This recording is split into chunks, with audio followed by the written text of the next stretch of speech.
जब से ये इस वाले काम में आया हूं तो मैं जिधर भी जाता हूं लोग कहते हैं जो आपका दिल चाहता है ना आप जरा एक मोटिवेशन हमारी करें तो मुझे भी ये कहा गया है कि मैं आपके साथ कोई मोटिवेशनल बातें करूं। तो लेकिन मैं ज़ाती तौर पर ये समझता हूं कि जो मोटिवेशनल बातें होती हैं ना, इनका ताल्लुक बात के करने वाले से नहीं होता, इसका ताल्लुक बुनियादी तौर पर बात के सुनने वाले से होता है। जब बारिश गिरती है ना जी, तो पानी कितना ज़मीन पर असर डालेगा ये उस मिट्टी पर डिपेंड करता है, बारिश पर नहीं करता। अगर वहाँ आप उसके ऊपर एक प्लास्टिक की शीट डाल दें तो जितनी मर्जी बारिश डालते रहें, बारिश उसके ऊपर असर नहीं करेगी। लेकिन अगर वो एक अच्छी मिट्टी, चिकनी मिट्टी है जिसे पंजाबी में कहते हैं, तो बारिश उसमें जज्ब हो जाएगी। तो इसलिए बात हम थोड़ी सी करें या ज़्यादा करें, उसमें करने वाले की भी एक जिम्मेदारी है और सुनने वाले की भी एक जिम्मेदारी है। अगर हम दोनों अपनी जिम्मेदारी पूरी करेंगे तो फिर वो एक इफेक्टिव टॉक होगी। अदरवाइज वो फिर एक ना, उससे हम हिज़ उठा सकते हैं, मज़ा उठा सकते हैं या ऐसे बस वक्त गुजार सकते हैं, मगर उसकी इफेक्टिविटी का ताल्लुक इस पर है कि बात करने वाला अपनी जिम्मेदारी पूरी करे और सुनने वाला भी अपनी जिम्मेदारी पूरी करे। पहले मैं बात करने वाले की जिम्मेदारी बता देता हूं। बात करने वाले की जिम्मेदारी है कि वो जो बात करे वो सच बात हो, और वो जो सच बात हो वो बोरोड सच ना हो, उधार सच ना हो, वो किसी और का ज्ञान ना हो, वो उसका अपना ज्ञान हो। अपना ज्ञान का मतलब यह है कि वो उस पर तजुर्बे के तौर पर उतरा हो। यानी अगर मैं आपसे कोई भी बात कहूं तो वो मेरा जाती तजुर्बा होना चाहिए, वो मैंने किताबों से पढ़ के याद ना किया हो। तो कहने वाले पर एक ये जिम्मेदारी है। दूसरी बात यह कि कहने वाला जो बात कर रहा हो वो बात न करे जो उसके अपने अमल में नहीं है। अगर उसके अपने अमल में वो बात नहीं है तो फिर वो ना करे, क्योंकि फिर उसकी इफेक्टिविटी, ये नहीं कि वो बात गलत होगी, लेकिन वो बात की इफेक्टिविटी नहीं होगी। तो मैं इंशाल्लाह पूरी कोशिश करूंगा कि मैं अपनी इस जिम्मेदारी को पूरा करूं। और सुनने वाले पर यह जिम्मेदारी है कि वो चाहे अमल की नीयत से तो ना सुने, लेकिन गौर करने की नीयत से जरूर सुने। वो ये कहे कि जो कुछ एक्टिविटी हो रही है मैं इस पर गौर जरूर करूंगा, मैं देखूंगा कि ये बात इस काबिल है कि इसको मैं समझ के अपनी जिंदगी में इनकॉर्पोरेट कर सकूं, इसकी मैं, ये सुनने वाले की जिम्मेदारी है। तो इस मुख्तसर सी तमहीद के बाद मैं आपसे ये अर्ज़ करना चाहता हूं, बल्कि आपसे मैं पूछना चाहता हूं कि आप में से कितने लोग हैं ऑनेस्टली जो ये समझते हैं कि वो अपनी जिंदगी से मुतमईन है। माशाअल्लाह। तो ये तकरीबन 20% बनते हैं, और बाकी मैं प्रिज्यूम करता हूं कि वो अपनी जिंदगी से मुतमईन नहीं है। तो फिर भी डॉक्यूमेंट करने के लिए वो लोग जो अपनी जिंदगी से मुतमईन नहीं है, प्लीज हाथ खड़ा। तो बाकी क्या थे दरमियान वाले? नहीं, हम इस एक्सरसाइज को दोबारा करते हैं। आप में से कितने लोग कह रहे हैं कि आप अपनी जिंदगी से मुतमईन हैं? प्लीज हाथ खड़ा कीजिए। और कितने लोग ये कह रहे हैं कि आप अपनी जिंदगी से मुतमईन नहीं हैं? दोनों। चलिए, कुछ लोगों का ख्याल है कि पता नहीं मुतमईन हूं कि नहीं हूं, तो कोई बात नहीं, बाज़ औक़ात होता है, आदमी मिडल में भी होता है। अच्छा, अगला सवाल जो है वो आप उस सवाल का जवाब देने के मुकल्लिफ नहीं है, आप चाहें तो ना जवाब दें। आप में से कोई शख्स वॉलंटियर कर सकता है जिसने हाथ खड़ा किया था कि मैं अपनी जिंदगी से मुतमईन हूं, उसकी अपनी जिंदगी से मुतमईन होने की क्या रीजन है? जी सर, तशरीफ रखिए।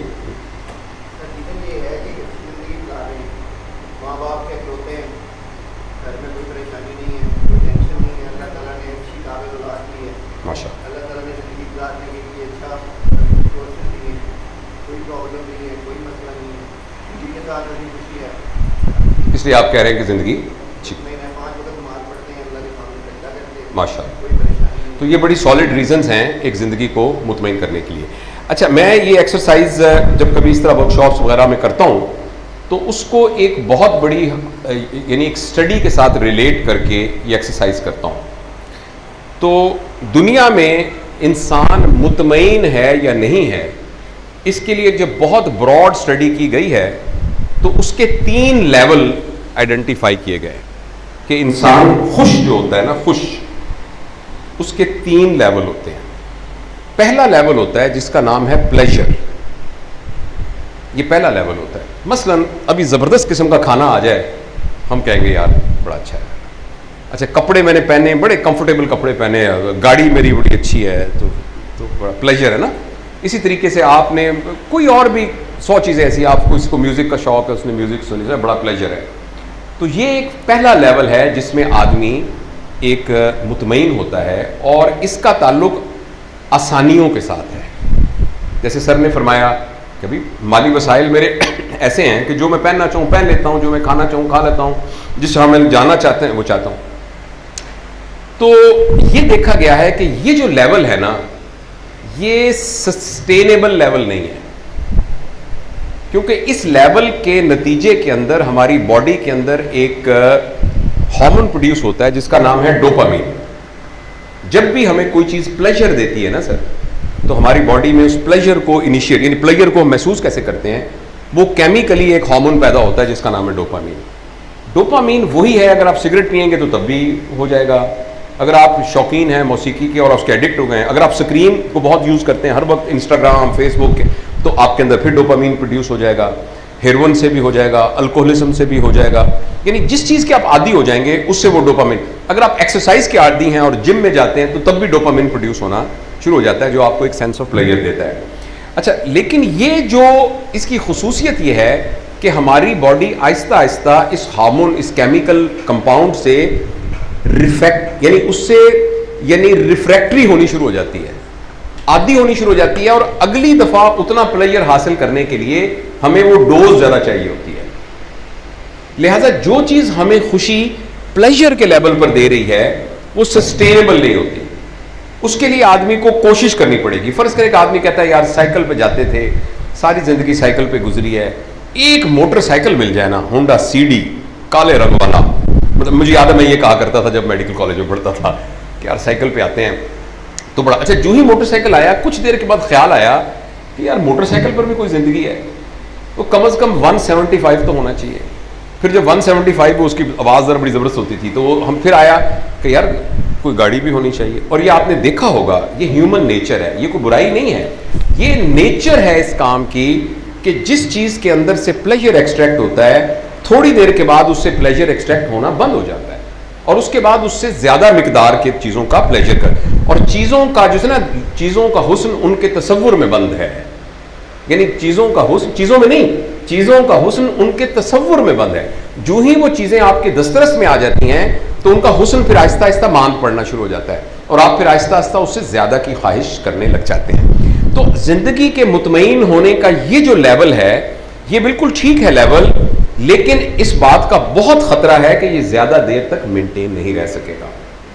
और ज़्यादा देर तक, अच्छा दूसरी एक और बड़ी एक खतरनाक बात है कि इस लेवल के ऊपर अगर हम मुतमईन और हैप्पी जिंदगी गुजार रहे हैं, सर ने उसके अंदर एक रिलीजियस एलिमेंट भी डाला जिसकी वजह से इनका लेवल वो उससे ऊपर चला गया है। अब ये सिर्फ प्लेजर से ज्यादा एक और भी डिवाइन टेस्ट इसके अंदर, अच्छा वो तो उन्होंने वॉलंटियर किया, आप सब भी देखेंगे कि हमारे प्लेजर के लेवल के अंदर एक हायर लेवल भी अचीव होना शुरू हो जाता है। अच्छा, इस लेवल के बारे में सिर्फ खतरा बात यह है कि ये लेवल हमें जानवरों से मुमताज नहीं करता, क्योंकि जानवर भी इसी लेवल पर ऑपरेट करते हैं अपनी जो भी हैप्पीनेस या जो भी उनकी कैफियत होती है कि उनके पास खाने को ठीक हो, उनका रिप्रोडक्शन सिस्टम तो एक ऑटोमेशन के ऊपर चलता है, वो सारा मौजूद हो, वो सर्दी गर्मी से बचे रहें, और उनके अंदर एक सर्वाइवल इंस्टिंक्ट्स होती है कि जब फर्ज करें कोई उन पर हमला करता है तो उनकी मेमोरी उनको बता देती है कि ये फ़ायदेमंद है, ये नुकसानदेह है, ये सारा सब कुछ होता है। तो लिहाजा ये जो प्लेजर के लेवल पर इंसान का इत्मीनान से ज़िंदगी गुजारना है, ये थोड़ी परेशानी की बात है। इससे अगले लेवल पर जाना ज़रूरी है ताकि इंसान इंसानियत से अगले स्टेप के ऊपर जाए। उस लेवल का नाम है इंगेजमेंट। ये बात मैं अपनी तरफ से नहीं कह रहा, ये एक साइंटिफिक स्टडी की से बेस की हुई है। दूसरी जो हमारा लेवल है जिस पर इंसान अपने आप को एक इत्मीनान वाली ज़िंदगी कह सकता है, वो प्लेजर से ज़्यादा है इंगेजमेंट, यानी उसकी जॉब, यानी उसका काम। जैसे आप सब लोग हैं, अब आपके अंदर एक जिंदगी के लेवल के अंदर एक इत्मीनान के लिए, और जो आपने फरमाया है उसमें ये भी शामिल है एलिमेंट, ज़ाहिर है आप काम करते हैं तो आपकी इंगेजमेंट है, आप गए एक ऑर्गेनाइजेशन को रन कर रहे हैं, एक सिस्टम को रन कर रहे हैं, आप एक डेस्क के फर्क कर इंचार्ज हैं, उस डेस्क का सारा काम हो रहा है, तो ये जो इंगेजमेंट है आपकी काम से, ये अगला लेवल है जिंदगी को हैप्पी करने का। इसीलिए किसी शख्स को जॉब मिल जाए तो बड़ा खुश हो जाता है, उसका लेवल इंक्रीज कर जाता है। और हम सारे जो हैं वो कहते हैं भी हमारे बच्चे को अल्लाह करे कि अच्छी जॉब मिल जाए, मुनासिब हो जाए। तो जैसे जैसे अच्छा, ये इंगेजमेंट ज़रूरी नहीं कि पैसे की बुनियाद पर ही हो, बाज़ औक़ात ये इंगेजमेंट्स जो हैं कोई किसी फलाही काम के लिए भी हो सकती हैं, ये किसी और शुगल के तौर पे भी हो सकती हैं, हॉबी के तौर पे भी हो सकती हैं। तो उन्होंने कहा है कि जो तीसरा लेवल है ना वो है इंगेजमेंट का दूसरा लेवल, यानी जब हम किसी चीज़ में इंगेज होते हैं तो उससे हमारी यूजफुलनेस, हमारी ज़िंदगी का इत्मीनान जो है वो बढ़ जाता है। लेकिन इस काम के अंदर भी एक प्रॉब्लम है। वो प्रॉब्लम ये है कि जो इंसान का हिडन पोटेंशियल है वो इसकी निस्बत बहुत ज्यादा है। फर्ज करें आपने बताया असिस्टेंट डायरेक्टर हैं, तो आप असिस्टेंट डायरेक्टर होकर आप एक जोन को लुक आफ्टर, मुझे नहीं पता क्या काम की नौयत होगी, मगर कुछ एक जोन ऑफ इन्फ्लुएंस को मरियम लुक आफ्टर कर रही होंगी सारे जोन के अंदर। लेकिन जिस पोटेंशियल के साथ आप और मैं पैदा हुए हैं वो इससे बहुत ज्यादा है। जिस वक्त एक बच्चा पैदा होता है, तो ये बात हम कई दफा कर चुके हैं, अगर आप वो मेरी देखते हैं पूरे टॉक्स वगैरह, तो इस बात को मैंने बहुत दफा दोहराया है कि जानवर का बच्चा जब पैदा होता है तो डिटरमिन्ड है कि उसने क्या बनना है। यानी घोड़ा जो है ना, कितना उसका कद होगा, कितनी उसकी स्पीड होगी, कितनी उम्र में वो फौत हो जाएगा, ये डिटरमिन्ड है ऑलरेडी। लिहाजा घोड़ों की नस्ल ने इससे ज्यादा कोई तरक्की नहीं की, कभी भी ऐसा नहीं हुआ। घोड़ों ने कोई नया इनकलाबी काम नहीं किया, घोड़ों ने नई कोई बैंक नहीं बनाई, उनका अपना कोई सेविंग सिस्टम, उनका कोई सिस्टम नहीं है, उनका कोई अस्पताल अपना नहीं बनाया हुआ, उनकी कोई ऑर्गेनाइजेशन नहीं, उनका कोई प्रेसिडेंट नहीं, क्योंकि वो डिटरमिन्ड है कि इससे जानवर का डिटरमिन्ड है कि इससे ज्यादा ऊपर नहीं जाएगा। और इसीलिए जब जानवर का बच्चा पैदा होता है तो पैदा होने के कुछ घंटों के बाद ऑलमोस्ट एडल्ट जितनी एबिलिटी उसमें आ जाती है। यानी बकरी का, कभी अगर आप देहाती बैकग्राउंड है आपका, देखा होगा बकरी जब उसका बच्चे पैदा होते हैं वो 2-3 घंटे में बच्चे भागना शुरू कर देते हैं। और इंसान का बच्चा जो अशरफुल मखलूकात है उसको अपने पैरों पे खड़े होने में तकरीबन 1.5 साल लगता है। वो इसलिए कि इंसान एक्चुअली सारी जिबिल्लतों के साथ पैदा नहीं हुआ। जैसे जानवर तमाम पॉसिबल जिबिल्लतों के साथ पैदा हुआ है, इंसान सिर्फ पोटेंशियल के साथ पैदा हुआ है। आप हैरान होंगे कि इंसान के अंदर सिर्फ 2 जिबिल्लतें हैं जब बच्चा पैदा होता है। पहली जिबिल्लत यह है कि अगर उसके यहां कोई चीज आप टच करेंगे तो उसको मुंह में डाल लेगा ताकि वो अपनी सकलिंग के जरिए से अपनी खुराक ले सके। और दूसरा यह कि उसका जो पेशाब पखाने का रास्ता है जब वो भर जाएगा तो ऑटोमेटिकली खारिज हो जाएगा। इसके अलावा इंसान के अंदर कोई जिबिल्लत नहीं है, सिर्फ ये 2 जिबिल्लतें, सर्वाइवल जिबिल्लतें। बाकी सारा कुछ उसने सीखना है। उसने डॉक्टर बनना है, इंजीनियर बनना है, बैंकर बनना है, को-पैमा बनना है, कोई बड़ा आलिम बनना है, कुछ भी बनना है, वो सारा का सारा उसके एनवायरनमेंट पर, उसकी नर्चर पर डिपेंड करता है। और ये वो चीज है जो इंसान को पता नहीं आवाज ठीक, ये वो चीज है जो आपको मेरी आवाज आ रही है, ये वो चीज है जो इंसान को बिल्कुल मुमताज करती है बाकी तमाम, इसमें कुछ मेरे ख्याल सेल शायद कम हो गए, तो ये इंसान को मुमताज करती है बाकी तमाम जानवरों के साथ। अच्छा, लिहाजा जो इंगेजमेंट वाला काम है ना, उसके अंदर भी इंसान का पूरा पोटेंशियल अनवेल नहीं होता। इसलिए देखा गया है कि आप इंगेजमेंट वाले काम में लगे रहेंगे ना कुछ अरसे के लिए, तो आपके अंदर बोर्डम क्रिएट होना शुरू हो जाएगा। कुछ अरसे बाद कहेंगे क्या यार मैं मुल्तान में पोस्टेड हुआ हूं, यार मेरा कोई ट्रांसफर हो, यार सारे लोगों की प्रमोशन हो रही है, मेरी प्रमोशन नहीं हो रही, अब पता नहीं यार ये दूसरी बैंक वाले बड़े अच्छे हैं, पता नहीं सरकारी अस्पताल। तो आदमी को इस किस्म के ख्यालात आने शुरू हो जाएंगे और आहिस्ता इसका सेटिस्फैक्ट्री लेवल उसका कम हो जाएगा। लिहाजा उन्होंने कहा है कि इसके बाद जो तीसरा लेवल है, जिस लेवल पर इंसान की सेटिस्फैक्ट्री लाइफ वो ज्यादा अच्छे तरीके से ब्लॉसम कर सकती है, उसका नाम है मीनिंग, कि बंदे की जिंदगी का कोई मतलब हो। मेरी बात समझे आप? पहला लेवल ये था कि उसको बस मजा आ रहा हो, प्लेजर हो, उसकी जरूरतें पूरी हो रही है, वो कहता मेरी जरूरतें पूरी हो रही है, मैं बड़ी मजे की मेरी जिंदगी गुजर रही है। दूसरे लेवल पर ये कह रहा है कि नहीं, मैं किसी और काम से इंगेज हूं और मैं उसको कर रहा हूं। और तीसरे लेवल बंदा ये कहता है यार मैं इस दुनिया में आया हूं, मेरे दुनिया में आने का कोई फायदा तो हो। इसका नाम है मीनिंग। और ये वो हायर लेवल है कि जो इंसान को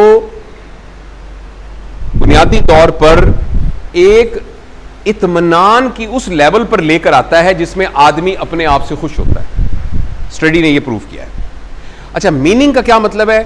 मीनिंग का मतलब यह है कि आज रात को मैं जब सोया था तो मेरे साथ काफी सारे लोग सोए थे। स्टैटिस्टिक्स बताती हैं कि तकरीबन 13 लाख बंदा एक दिन में मर जाता है मखलूकात में से, मैं उसमें से नहीं हूं। और इससे कुछ 3 गुना लोग ऐसे थे कि वो रात को सोए थे तो उनका फर्स्ट रिलेशन यानी बीवी यानी वालिद या वालदा या बहन या भाई या बेटा या बेटी वो सुबह फौत हुए थे। मैं और आप उनमें से नहीं हैं। हम रात को सोए थे तो सुबह मैं जिंदा हूं और मेरे जो करीबी थे वो भी जिंदा हैं, जबकि 13 लाख लोग इस तरह के हैं जिनके साथ यह वाकया नहीं हुआ था। मुझे यह प्रिविलेज क्यों दिया गया है? आपने घर में एक मुलाजिम रखा, उसको आप तनख्वाह देते हैं, आपने अगले दिन फिर उसको रखा, फिर आपने कहा नहीं अगले दिन तुम आज फिर काम करो। दिहाड़ी का मजदूर था, अगले दिन फिर रखा। आपने क्यों रखा उसको काम के लिए?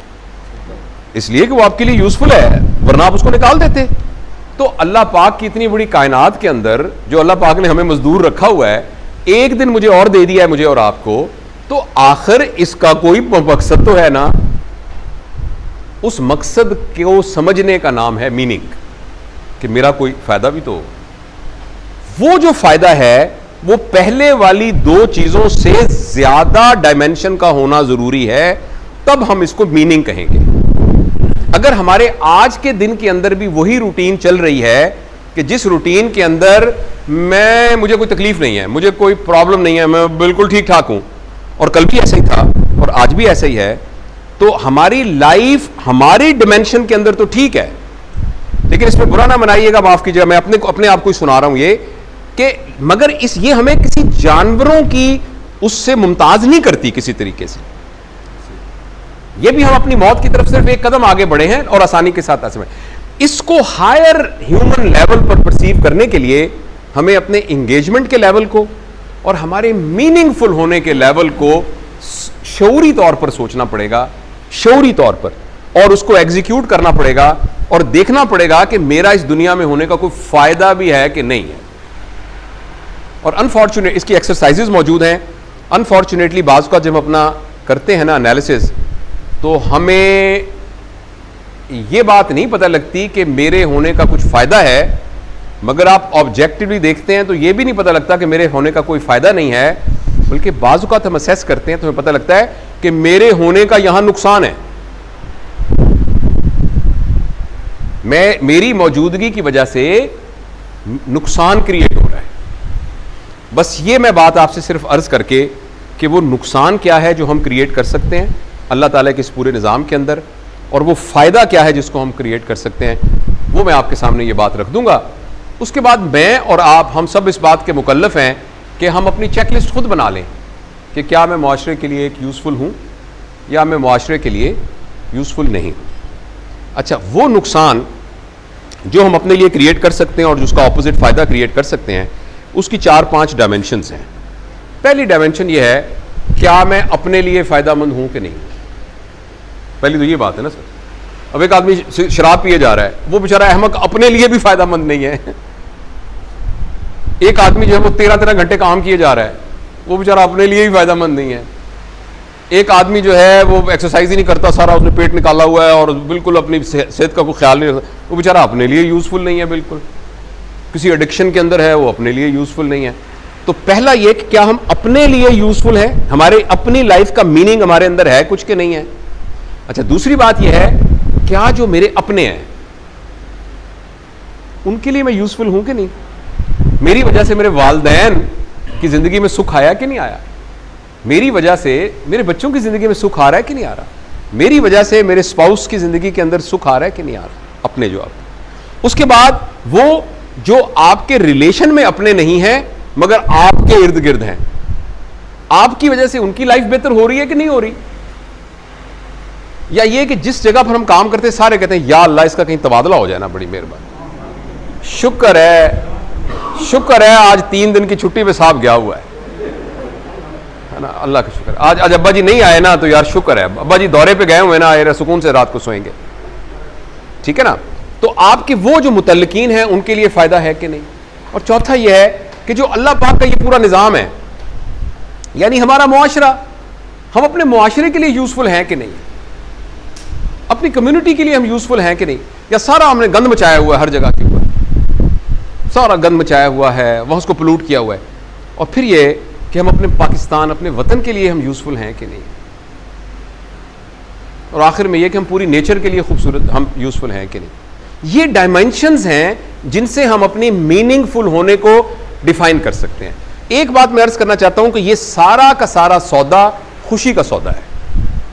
आप कहें, मैं कहूं कि मैंने तो एनिमल लेवल पर जिंदगी गुजारनी है, बिल्कुल कोई प्रॉब्लम नहीं है, उस पर कोई गुनाह नहीं है। कोई इंसान एनिमल लेवल पर जिंदगी गुजारना चाहे उसको कोई प्रॉब्लम नहीं, अपनी जरूरत पूरी करता रहे, अपना ख्याल करता रहे, अपना करता रहे, कोई कानूनी उसके ऊपर पकड़ नहीं है कुछ। लेकिन ये ऐसे ही है कि जैसे आपके पास एक मर्सिडीज कार पड़ी हुई थी, तो आपने उस मर्सिडीज कार के ऊपर कपड़ा डाली रखा और आप अपने टूटे हुए साइकिल पर ही दफ्तर जाते रहे सारी जिंदगी। पोटेंशियल आपके पास उससे बहुत ही बड़ा था, लेकिन मैंने और आपने उस पोटेंशियल को अनवेल नहीं किया। तो इसलिए अगर कोई शख्स ये कहता है कि नहीं यार मैं अपने लिए ठीक हूं, बस क्या मुतमईन जिंदगी गुजार रहा हूं, क्या सो जाता हूं जागता हूं, एक दिन मौत आएगी मैं मर जाऊंगा, वो तो है, लेकिन पोटेंशियल इससे बहुत ज्यादा था, पोटेंशियल आफाकी लेवल का। तो ये जितनी भी बातें मैं आपसे अर्ज कर रहा हूं, इसकी करने की कोई मजबूरी नहीं है। अब्दुल सत्तार ईदी पर कोई मजबूरी नहीं थी कि वो 2 कमरे के मकान में रहे। मैं 3 दफा उससे मिला हूं सर, 3 ही दफा यहां से ना वो मैल लगी हुई थी, 3 दफा चपली पहनी हुई थी, और 1 दफा उसके ऊपर वो गांठ भी लगी हुई थी। और मैं दुबई के एयरपोर्ट पे, अबू धाबी के एयरपोर्ट पे मिला था उस वक्त, जब वो चपली पे गांठ लगी हुई थी। कोई मजबूरी अब्दुल सत्तार ईदी की ऐसा करने की नहीं थी। मेरे ख्याल उस पर सफिशिएंट पैसे थे कि हम जैसे घरों के अंदर वो आराम से रह सकता था।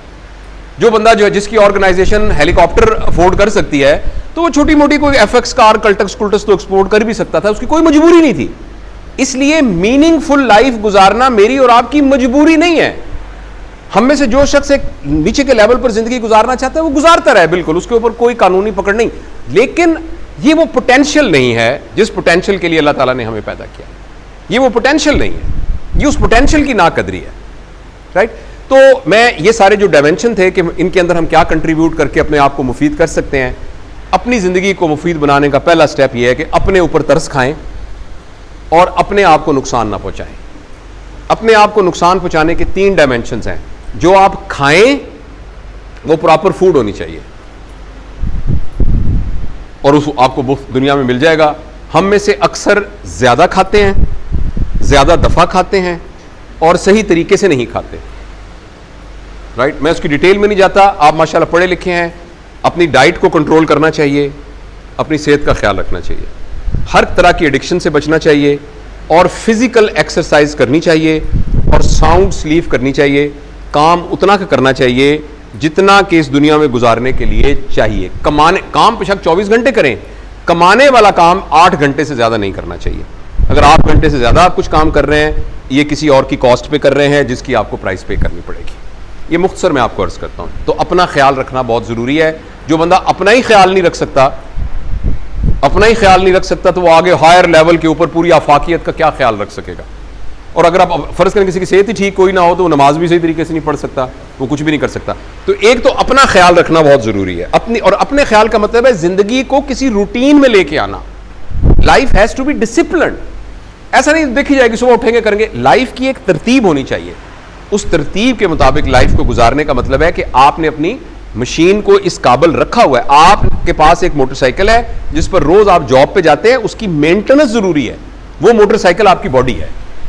जो हायर फंक्शन पर आपने जो पहुंचना है उसके लिए जो व्हीकल है वो हमारी बॉडी है। अगर हम अपने साथ ही मेहरबान नहीं हैं तो हम बाकी अगले लेवल की मेहरबानी नहीं कर सकती। दूसरा लेवल मैंने आपको कहा था जो आपके अपने हैं।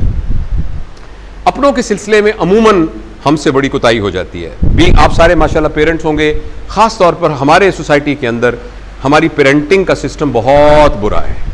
बच्चों की तरबियत का निज़ाम बहुत बुरा है और कोई सिस्टम एग्जिस्ट नहीं करता। हाँ, अल्लाह तवक्कल, किसी के घर में एक इक़दार मौजूद है, बड़े छोटे की तमीज़ मौजूद है, एक सिस्टम चल रहा है तो ऑटोमेटिक बच्चे उससे लर्न कर जाते हैं। अदरवाइज एक कोई फॉर्मल सिस्टम पेरेंटिंग का हमारे पास नहीं मौजूद। तो अपने बच्चों के ऊपर प्रॉपर तवज्जो देने की ज़रूरत है, अपने बच्चों को प्रॉपर टाइम देने की ज़रूरत है, अपने बच्चों की तरबियत को रोल मॉडल करने की ज़रूरत है। और बस ये मैं आपको इजमाली तौर पर सरसरी ये बात बता रहा हूँ कि ये है अवसरा।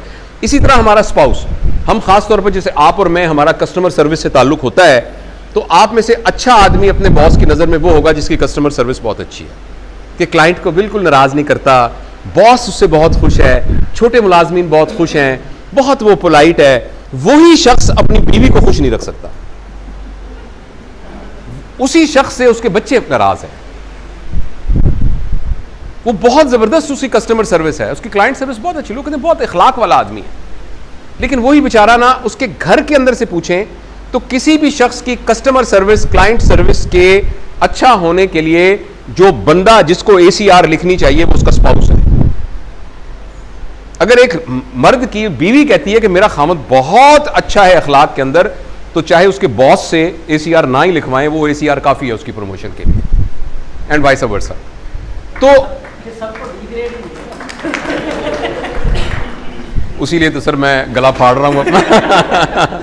तो मेरी गुजारिश करने का मकसद यह है कि जो आपके अपने हैं, अगर आप अपने अपनों के साथ ऑनेस्ट नहीं है, अपनों के साथ आप लॉयल नहीं है, अपनों के साथ आप शिकायत है आपको हर एक को, और अपनों की देखभाल करनी है, आप बाकी मुआशरे को क्या करेंगे? जिस शख्स की बीवी उससे नाराज है, उसकी कस्टमर सर्विस को क्या करना है उसने, और उसको किस लेवल की वो करेगा, और वो उसके अंदर एक चोरी करने का एलिमेंट ऐड करेगी ये बात, और जिससे और गैर मुतमईनी बेबरकती उसकी जिंदगी के अंदर आएगी। तो लिहाजा अपने सारे अपनों के साथ रिलेशनशिप को ये देखना बहुत जरूरी है। उसके बाद गैर है, गैर का मतलब वो जो डायरेक्ट ब्लड रिलेशनशिप है, उनके साथ आला इखलाकियात के साथ लेवल को करना, ये मीनिंगफुल लाइफ को देता है। देखिए ना, आपकी गाड़ी के अंदर एक मोटरसाइकिल लग गया किसी का, उसी वक्त पता लग जाएगा कि इस लेवल पर हमारा क्या लेवल है। अगर हमने निकल मेरी 8000 की बत्ती तोड़ दी, आपने उसको 2 चंडे मार दी, फलां मैं फलां, इसका मतलब है इस लेवल पर बहुत प्रॉब्लम है हमारा। जरा सी बात पे हमें गुस्सा आ गया, जरा सी बात पे आ गया, इसका मतलब है अगर हमारी anger management, conflict management, relationship management ठीक नहीं है, इसका मतलब है इस लेवल पर हम बहुत ज्यादा कमजोर हैं और हमें बड़ी। कभी आपने नोट किया होगा कि आप कार पे जा रहे हैं, तो आगे से एक जनाजा आ रहा हो, आपको पता नहीं वो किसका जनाजा है, तो खवातीन सबसे पहला काम क्या करेंगी? हाँ, सर पे दुपट्टा ले लेंगी फटाफट, अगर पहले नहीं लिया हुआ। और अगर आपकी गाड़ी में कोई म्यूजिक चल रही है, आप म्यूजिक बंद कर देंगे। ज्यादा इम्कान यह कि आप गाड़ी को साइड पे रोक लेंगे और रोक के ना एक लंबा सा सांस लेंगे और कहेंगे दुनिया फानी है, कोई पता नहीं, यहाँ सबने मर जाना है, देखो ना अल्लाह का एहसान। वो जो गुजर जाएगा तो फिर हम दोबारा शुरू करेंगे। ये बंदा पता है कौन था? 3 दिन पहले इसका साइकिल आपकी गाड़ी पे लगा था और आपने चंडे मार मार के इसका मुंह लाल कर दिया था। तो उसकी इज्जत सिर्फ उसके मरने की वजह से हुई है, डेथ ने उसको सैंक्टिटी दी है। सिर्फ जब वो जिंदा था तो वो सैंक्टिटी उसकी कोई नहीं थी। उस वक्त गाड़ी की बत्ती ज्यादा कीमती थी बनिस्बत एक इंसान के जिसके बारे में हम कह रहे हैं अल्लाह की मर्जी हो गई फलां इस तरह करने छोड़। तो ये जो डायमेंशन है कि वो जिनसे हमारा खून का कोई रिलेशन नहीं है, उनके साथ हमारा इखलाकी लेवल किस किस्म का है, ये हमारी तीसरी डायमेंशन है जो हमें मीनिंगफुल लाइफ प्रोवाइड करेगी। कि जो भी मखलूक है अल्लाह की, जो भी मखलूक है, उसका जो एक हक बनता है, उसकी जो हैंडलिंग के साथ हमारा रिलेशनशिप होता है। एक ना समहाउ हम में से वो सारे लोग जो पढ़े लिखे होते हैं, आप मुझे खुद अंदाजा करेगा कि एक आदमी है, वो वकील है या डॉक्टर है या जज है, वो एक कार में जा रहा है। एक और आदमी है जो कार में जा रहा है, लेकिन वो उसकी कोई दुकान है, उसकी गाड़ी में भी एक साइकिल लग गया, उसकी गाड़ी में साइकिल लग गया। आप बताइए इन दोनों में से दोनों के बिहेवियर का कार वालों में क्या फर्क होगा? मेरा सवाल समझे? एक गाड़ी में एक वकील बैठा हुआ था, पढ़ा लिखा आदमी, एक उसमें आम पढ़ा लिखा लेकिन गाड़ी थी उसकी। दोनों में से किसका बिहेवियर ज्यादा रूड होगा? कितनी पैराडॉक्सिकल बात है, कितनी पैराडॉक्सिकल बात है। ये पढ़े लिखे आदमी है, मैं अनपढ़ आदमी हूं, मेरे और उनमें क्या फर्क होगा? तकड़ी पे तोले बराबर होंगे कि हमारा वेट है, लेकिन मेरे और उनमें क्या फर्क होना चाहिए? हाँ, लिहाजा इनकी गाड़ी में करे तो ये कहेंगे यार तुम्हें चोट तो नहीं लगी, लेकिन इसका ये मतलब नहीं कि अपना हक छोड़ देंगे। ये कहेंगे यार जो भी लीगल तरीका है, तुमने मेरी बत्ती तोड़ी है तो मैं उसके लिए मैं ये नहीं कह रहा कि अपना हक छोड़ देंगे तो और बड़ी बात है, लेकिन हक छोड़ने के लिए नहीं कह रहा, मगर डिसरिस्पेक्टफुल नहीं होंगे, रूड नहीं होंगे, एरोगेंट नहीं होंगे। वो आगे से ये नहीं कहेगा कि यार ये तो बड़ा तो ये एक लालची इंसान है, लेकिन मैं जो होऊंगा मैं आगे से थप्पड़ मारने पर चढ़ूंगा क्योंकि मैं अनएजुकेटेड आदमी हूं। लेकिन अनफॉर्चुनेटली ये पैराडॉक्स है।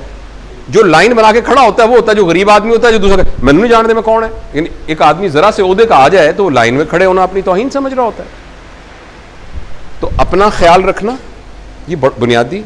अपने बाद फिर अपनों का ख्याल रखना। देखिए सर, अगर आपके घर में नंबर पूरे नहीं है ना, तो बाहर में आपने अगर फर्स्ट डिवीजन भी ले ली है ना, वो किसी काम के लिए। अगर आपके बच्चे आपसे बात नहीं करना चाहते, बच्चे आपसे नाराज हैं, एक फुफ्फो रहती थी, कभी आपने फुफ्फी से मिलने नहीं गए, कभी देहात में रहती, पता नहीं केड़ी फुफ्फो थी, किसी रिश्तेदारों का कुछ पता नहीं है, किसी के दुख सुख में हम शामिल नहीं हैं, हमें उनके बारे में कुछ नहीं पता। और अपने स्पाउस का, खासतौर पर स्पाउस का, स्पाउस के साथ जो आपका रिलेशनशिप है ना, ये दुनिया का सबसे कीमती रिलेशनशिप है। इस बहुत सारे लोग मुस्कुराने लगे हैं इस बात के ऊपर, लेकिन मैं आपको यकीन दिलाता हूँ, दुनिया में जितने रिश्ते हैं वो सारे सुतेले हो सकते हैं, सुतेला बाप, सुतेला माँ, सुतेला बेटा, सुतेली बेटी, लेकिन आपकी सुतेली बीवी या सुतेला खामद नहीं हो सकता।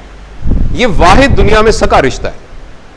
और दुनिया में अगर कहीं आपने इन्वेस्ट करना है तो सबसे बड़ी इन्वेस्टमेंट आपके स्पाउस के ऊपर है, क्योंकि वही आपका जिंदगी का साथी है, वही आपकी इंटीमेट रिलेशनशिप है उसके साथ। और ये वो बात है जिसके, तो पहला अपना ख्याल रखना बहुत जरूरी है सर, मीनिंगफुल लाइफ के लिए।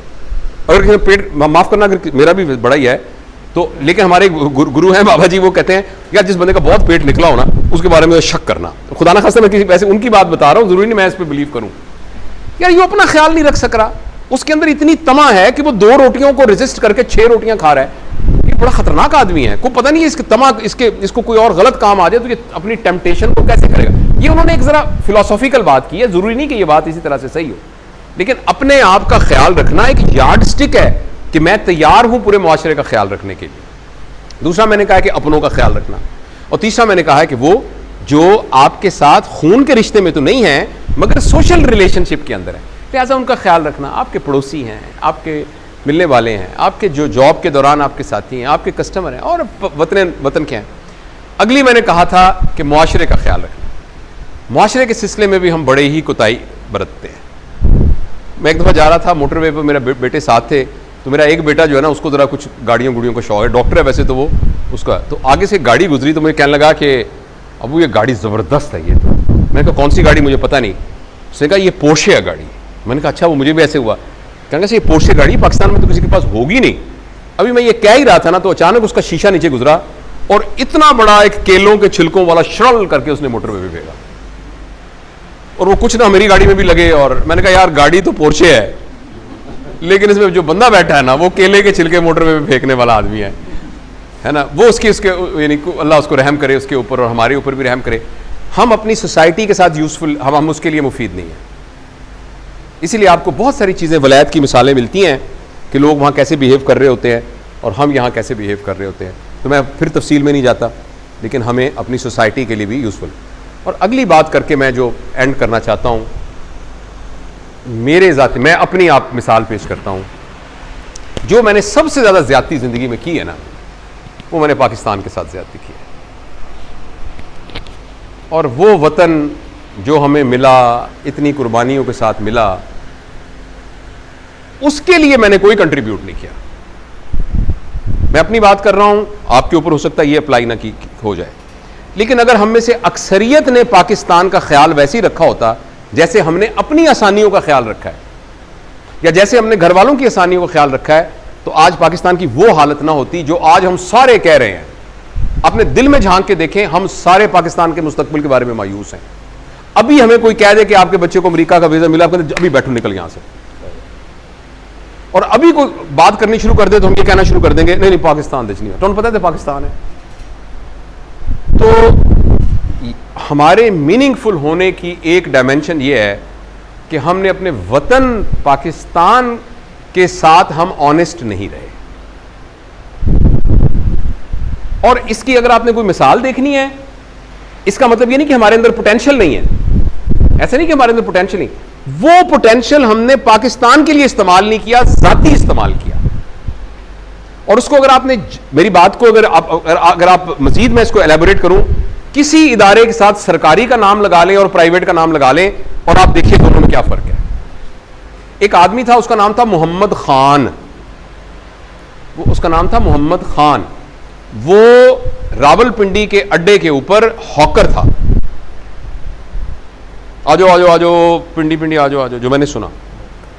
अब उसकी एक कंपनी है जिसका नाम है न्यू खान बस सर्विस। आपको हजारों मिसालें मिल जाएंगी कि एक आदमी पल्लागीर था और अब उसकी 6 फैक्ट्रियां हैं। तो इसका मतलब पोटेंशियल की तो कोई कमी नहीं है। एक एयरलाइन थी जिसका नाम था PIA, अब समझ नहीं आ रहा कि वो PIA means perhaps I arrived, जो लोग कहते हैं। और आपके सामने एक दुखी सिचुएशन है। आप कभी किसी प्राइवेट बैंक में चले जाएं और सरकारी बैंक में चले जाएं, आप एटीट्यूड को देख लें, मैं नाम नहीं लेता। आप किसी प्राइवेट बैंक में जाएं तो एक स्मार्ट सा लड़का लगे, सलाम सर, डॉक्टर साहब आइए जी, हाँ क्या आइए, ओके कॉफी पियेंगे सर, कॉफी प्लीज कॉफी, नहीं अच्छा सर क्या है आपका चेक है, लाइन है डॉक्टर साहब को 20,000 रुपये दो भाई, अब ठीक है सर आप जाएं सर, ही नोज मी, कर दिया सारा कुछ। अच्छा यही आप किसी सरकारी उसमें चले जाएं तो वहां एक आदमी बैठा होगा आराम से, जरूरी नहीं ये सारा हो, जरूरी नहीं, मैं जरूरी नहीं कह रहा कि सब हो, मैं जनरलाइज नहीं कर रहा बात, अमूमन मेरा जो एक्सपीरियंस है 25 नोट देगा फिर भूल जाएगा, और आप उसको कुर्सी से हटाना उसका मुश्किल हो जाएगा, और 12:25 हो जाएंगे, सारे के सारे लोग नमाज पढ़ने चले जाएंगे। नमाज पढ़नी चाहिए, मैं नहीं ये कहता, मैं खुद 5 वक्त मैं वो बावजूद हूं, नमाज पढ़ के आया हूं, आप क्या, और जनरली वो सारे फिर अपने चले जाएंगे। अच्छा यही आप सरकारी अस्पताल देखिए, मैं सरकारी अस्पताल में चले, आप अभी आगा खान के अंदर चले जाएं और देखें कि वहां क्या होगा। अभी शौकत मैं काम करता रहा हूं शिफा इंटरनेशनल में, आप जाके चले जाएं, यही आप सरकारी अस्पताल में चले जाएं, और लेकिन वही डॉक्टर, उसका पोटेंशियल इतना है कि उसकी बुनियाद पर शहर के हर शॉपिंग प्लाजा में उसकी दुकानें हैं, और उसके हर जगह के ऊपर उसके फार्म हाउस हैं, और उसकी अपना प्लाजा, पोटेंशियल उसका इतना है।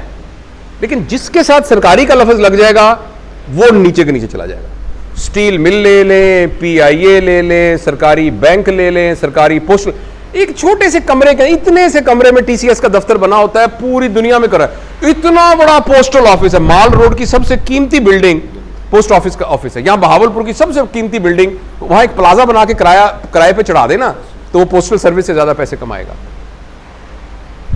पाकिस्तानी रेलवे देख लें, पाकिस्तान के, अच्छा एक चीज हम सुनते थे, मैं भी पाकिस्तान हूं तू भी पाकिस्तान है, सुना है आपने? तो अगर पाकिस्तान खराब हुआ इसका मतलब है मैं भी खराब हो गया हूं, तू भी खराब हो गया। तो मेरी जो आखिरी गुजारिश ये है कि इस रिस्पॉन्सिबिलिटी को जितने अल्लाह ताला ने प्रिविलेज, हम में से जितने लोग ये कह रहे हैं ना कि अल्लाह का बड़ा शुक्र है यार, मैं तो बड़ी जिंदगी आसानी से गुजर रही है, बिल्कुल हर चीज है, तो सर अब ना इसको पे बैक करने का टाइम है। अगर पे बैक नहीं करेंगे तो हमारी नस्लें ये नहीं कहेंगी कि अल्लाह का शुक्र है हम मजे से जिंदगी गुजार रहे हैं। आप कभी हिंदुस्तान में जाके मुसलमानों को देखें हालात क्या है, कोई पता नहीं, शाम को लोग आके छुरियां मार के चले जाएंगे, उनको पता लग जाए कि आपके घर में गाय का गोश्त है, तो जो कुछ वहां हो रहा है आपको समझ नहीं हो रहा कि वो जिंदा बचेंगे भी कि नहीं जिंदा बचेंगे, उनको ये पता भी नहीं होगा कि वो जिंदा बचे हैं कि नहीं जिंदा बचेंगे। इसलिए मैं आपसे अर्ज करना चाहता हूं कि मैं और आप, और मैं अपने आप को सुनाने के लिए आपके थ्रू अपने आप को ये बात सुना रहा हूं कि हमने अभी तक ना अपने सिस्टम के अंदर, अपने बच्चों के अंदर ये इनकॉर्पोरेट किया है कि ये पाकिस्तान हमारी माँ है और उसकी हमने करना है, ना हमने अपने कंडक्ट के अंदर इसको कभी एक्सरसाइज किया है। इसके जरिए से जो एक्सट्रैक्ट कर सकते थे वो हमने एक्सट्रैक्ट किया है, और उसकी जो दलील दी है वो सारी खाई जाते नसीब करिए, और ये दलील नहीं चलेगी अल्लाह मियां के खत के हिसाब में, ये दलील कब्र में नहीं चलेगी, ये दलील हशर में नहीं चलेगी, ये आखिरत में नहीं चलेगी, ये दलील एक कमजोर दलील है। तो हम में से वो सारे के सारे जो प्रिविलेज्ड हैं उनके जुम्मे ये रिस्पॉन्सिबिलिटी है, ये जो वतन है हमारा, इसका जो हक है वो उसको दिया जाए। और उसको आप कहें कैसे दें हक, ऊपर फिलोसॉफिकली हवा में तो बातें करते हैं, जो मेरा काम है वो मैंने बेस्ट ऑफ द एबिलिटी करना है, इसका नाम है पाकिस्तान का हक अदा करना। पाकिस्तान आपसे बिल्कुल ये नहीं कह रहा कि अलग से आप जाके ना करने लग जाएं, जो आपका काम है वो आपने बेस्ट ऑफ एबिलिटी करना है, फुल स्टॉप, बस। अगर मैं डॉक्टर हूं तो मैंने 8 बजे जाना है और 2:30 बजे आना है, उस दौरान के अंदर जो मेरी जॉब है मैंने best of my ability perform करनी है, बस। पाकिस्तान की इतनी डिमांड है हमसे। और इसी तरीके से आपका जो काम है वो आपने बेस्ट, उसको गले से उतारने के लिए पोस्टपोन कर लिया और उसके अंदर एक एंथुसियाज्म नहीं डाली। लेकिन जैसे एक बंदे की दुकान है, कभी ये बेटियां हमारी बैठी हैं, बहनें और बेटियां, आप कभी कपड़ा लेने जाएं दुकान पे, आओ बीबी जी, आओ आओ आओ, आपने कहा ठहरो बीबी जी, पेप्सी पियोगे, 7 अप पियोगे? वो कहता नहीं नहीं नहीं, ले, उसको पता नहीं कि जरा पोटेंशियल गाहक है, ये पिछली दफा काफी सारे कपड़े लेके गई थी, अब वो फौरन आपको इन्वेस्ट कर देगा, बैठो बाजी बाजी बैठो, क्या थान, एकदम आपको शर्म आएगी, इतने थान उसने खोल, नहीं कोई नहीं कोई नहीं कोई नहीं, बाद में आप कहेंगे ना कि नहीं मैंने तो नहीं लिया, कोई गल नहीं बाजी, कोई गल नहीं बाजी, आपने ये तजुर्बा किया होगा। वो अपनी कस्टमर सर्विस तो जो दे रहा है, वो उसके अपनी दुकान, उसका प्रोजेक्ट है, इसी तरह से हमारी जॉब के थ्रू पाकिस्तान मेरा प्रोजेक्ट है,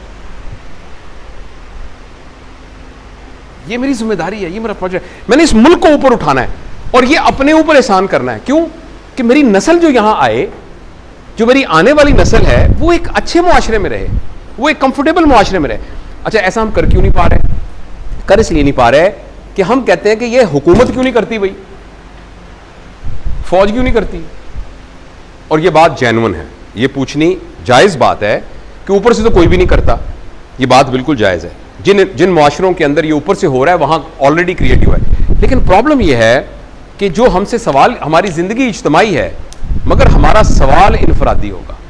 कब्र में हम अकेले अकेले लेटेंगे, चाहे दुनिया में हम एक घर के अंदर जो है 25 लोग रहते थे, एक दफ्तर में 50 बंदे काम कर रहे थे, लेकिन कब्र के अंदर मैं और आप अकेले लेटेंगे और सवाल अकेला होगा। अल्लाह ताला हमें हैंडीकैप जरूर देगा कि मैं उस माशरे में था जिस माशरे में ये था, तो उसका जितना हैंडीकैप बनता है वो अल्लाह पाक को नहीं पता, अल्लाह पाक को पता है। लेकिन हम अपने इस फर्ज से यानी दस्तबरदार नहीं हो सकते कि मैंने अपने गिवन सलाहियतों में से कितना कंट्रीब्यूट किया। यानी जो मेरा जोन और फिज था उसमें मैंने ये बहाना बना के कि बाकी तो नहीं करते मैं कैसे करूं, इसको बहाना तो नहीं बनाया। तो जो बातें मुझे समझ में आई कि एक लाइफ को मीनिंगफुल कैसे बना लिया जाए, मेरे ख्याल के अंदर उसकी ये एक टोटल थोड़ी सी आउटलाइन है जो मैंने आपके साथ शेयर की है। इसको चेक करने की एक यार्ड स्टिक है छोटी सी, जिससे पता लगे कि मेरी जिंदगी मीनिंगफुल है कि नहीं। तो उसकी यार्ड स्टिक का नाम है लेगेसी। लेगेसी बड़ा खूबसूरत लफ्ज है अंग्रेजी का, पता नहीं इसका उर्दू तर्जुमा क्या हो। इसका मतलब एक शेर के जरिए मैं आपको समझा सकता हूं कि सुन तो सही जहां में है तेरा फसाना क्या, कहती है तुझको खल्के खुदा गायबाना क्या। इसका नाम है लेगेसी। यानी जब मैं इस कमरे से निकल के जाऊंगा तो मैं किस नाम से याद किया जाऊंगा, और अगर मैं इस शहर से निकल के जाऊंगा तो मैं किस नाम से याद किया जाऊंगा, और जब मैं इस दुनिया को छोड़ के जाऊंगा तो मुझे लोग किस नाम से याद करेंगे। इसका नाम लेगेसी है। अगर हमारी जाने से पहले कोई लेगेसी ही नहीं है, जैसे किसी जानवर की कोई लेगेसी नहीं है, मतलब घोड़ा फौत हो जाए तो कोई उसकी बात पर कोई उसकी कोई लेगेसी नहीं है, जानवर की कोई लेगेसी नहीं है, बस उसने टांगे पे अच्छा चलता था, तो लोग बाद में ये तो नहीं करते कि भाई ये वो अजीम घोड़ा है जिसने 25 साल टांगे के ऊपर चल के यहां से, कभी कोई ऐसा नहीं करता, कुछ नहीं ऐसा। तो अगर हमारी भी कोई लेगेसी नहीं है, किसी को पता भी नहीं, एक आदमी था बस डॉक्टर था वो मर गया बस हो गया। लेगेसी का मतलब यह है कि अल्लाह ताला ने जो इतना बड़ा कैनवस बनाया है, खूबसूरत कैनवस बनाया है, उस कैनवस के किसी कोने में छोटे से मेरे भी इनिशियल हों। दुनिया क्या यार, ये जो इनिशियल नजर आ रहे हैं ना यार, ये इस बंदे के हैं, एक आया था। ऐसे एक गुमनाम से कब्रिस्तान में एक टूटी सी कब्र हो जिसको पता भी हो कौन है, ऊपर से लोग रौंदते हुए गुजर के चले जाए, अल्लाह बख्शे, यूं करके चले जाएं, ये तो कोई लेगेसी नहीं है। लेगेसी तो ये है कि लोग बाद में कहें यार ये वाला जो, चाहे वो छोटा सा काम ही हो, ये वाला काम इसने किया था। तो ये हम सबको अपनी लेगेसी को देखना चाहिए। अगर हमारी कोई लेगेसी क्रिएट नहीं हो रही, इसका मतलब है कि हमारा जो है सेटिस्फैक्शन का लेवल हमारे पोटेंशियल से बहुत लो लेवल का पोटेंशियल है। मुझे आप कोई बंदा याद करें जिसके बारे में कहते हो मोहम्मद बशीर 6 मुरब्बों वाला, कभी भी किसी ने किसी बंदे को इस तरह याद नहीं किया। खालिद महमूद 3 मर्सिडीज कारों वाला, किसी ने याद नहीं किया। मैं ये नहीं कह रहा कि गाड़ी इनकी अहमियत नहीं है, लेकिन ये लेगेसी नहीं क्रिएट करेंगे आपको। 6 मंजिला इमारत वाला जो था ना चौधरी अब्दुल सत्तार, वो फौत हो गया, नहीं ये आपकी लेगेसी नहीं है, ये आपकी लेगेसी क्रिएट ही नहीं करेगी ये सारी चीजें। लेकिन हमारी एफर्ट जो है थ्रू लेगेसी है इसके लिए ही। आप देखें ना, आपके कितने बच्चे हैं? 4 बच्चे हैं, अल्लाह का शुक्र है। एक डॉक्टर बन गया है, एक ना माशाल्लाह बिजनेस शुरू कर दिया है, एक दुबई में चला गया है, एक फलाना। तो हमने तो अपनी लेगेसी का स्टैंडर्ड ये रखा हुआ है। मैं ये नहीं कह रहा कि बच्चों को नहीं काम करना चाहिए, मगर ये लेगेसी क्रिएट नहीं करेगा, ये लाइफ को मीनिंगफुल नहीं बनाएगा। लाइफ को मीनिंगफुल तब बनाएगा जब ये सारी डायमेंशन के अंदर हमारी ये कंट्रीब्यूशन होगी। सिर्फ सुकून के साथ जिंदगी गुजारना लेगेसी नहीं है। सिर्फ यह है कि मुझे कोई दुख नहीं, मुझे कोई तकलीफ नहीं, मैं आराम से सो रहा हूं, आराम से, ये काफी नहीं है। हमारा पोटेंशियल इससे बियॉन्ड है और हमें उसको, और ये हर एक के लिए अपना है। जैसे मैंने शुरू से कहा, आप कोई भी शख्स ये कहता है कि नहीं मैं इसी लेवल पर खुश हूं, खुश हूं। देखना एक घोड़ा जो है, तो घोड़ा होना कोई बुरी बात तो नहीं है। घोड़ा होना कोई गुनाह की बात तो नहीं है, घोड़े को इस बात को कुताने तो नहीं मिलते, लेकिन है तो घोड़ा ना। अगर उसका पोटेंशियल उसके ऊपर जाने का था तो वो तो ज्यादती है उसके साथ, अगर वो घोड़ा बन के जिंदगी। तो हमारा पोटेंशियल एनिमल स्टेटस से ऊपर जाने का है। अल्लाह ताला मुझे भी तौफीक दे और आपको भी तौफीक दे। ये थोड़ी सी गुजारिशात थी, अगर आप कुछ पूछना चाहें और अगर